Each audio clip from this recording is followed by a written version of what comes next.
I have no idea if this is going to translate well into regular knitting, but it works really well for me in continental.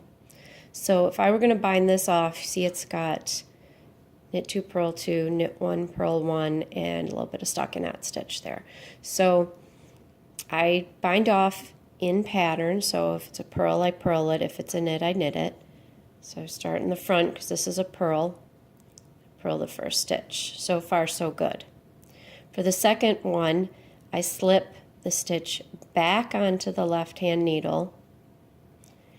Then I purl these two together loosely.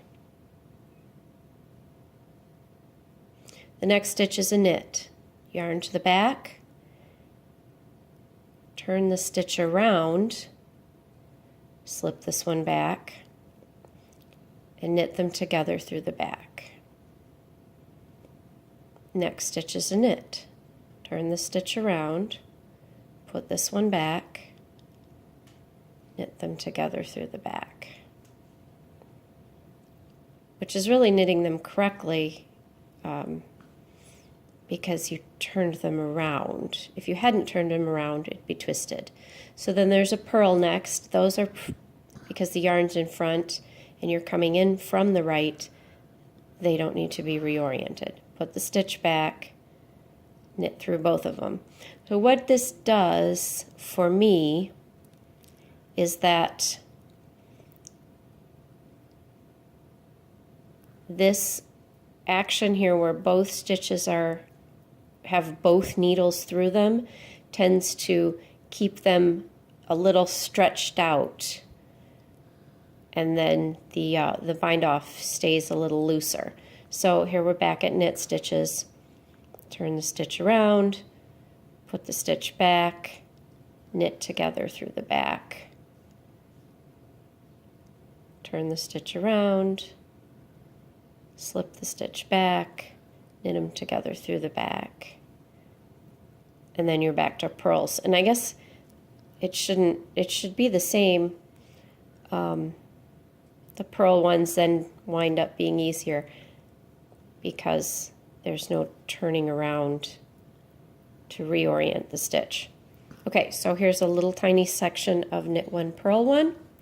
So you turn the stitch around, yarn in front, slip the stitch back, purl together. The next one's oops, that was supposed to be a knit.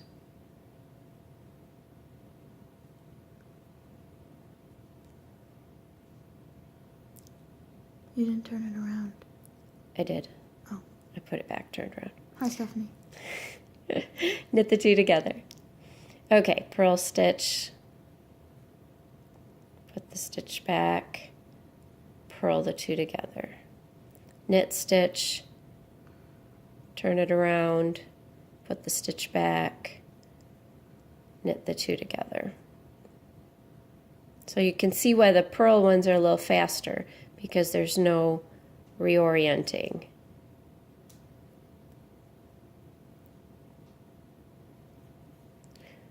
One more purl. And now we're in a section of all knit. So this section might go faster if they were all turned the wrong way on the previous row, but I guess you kind of develop a rhythm to it. Turn the stitch around, slip the stitch back, knit the two together. Turn the stitch around, slip this stitch back, knit the two together. And I'm just trying to maintain a lot of loose tension. There's not, it looks a little sloppy, but partly that's because I've not really tried to be particularly neat. So it doesn't need to necessarily be that loose, but after blocking it usually looks pretty nice. So then you just carry on. So hopefully that will answer your question as to what I do. Whether or not it's best is a totally different question.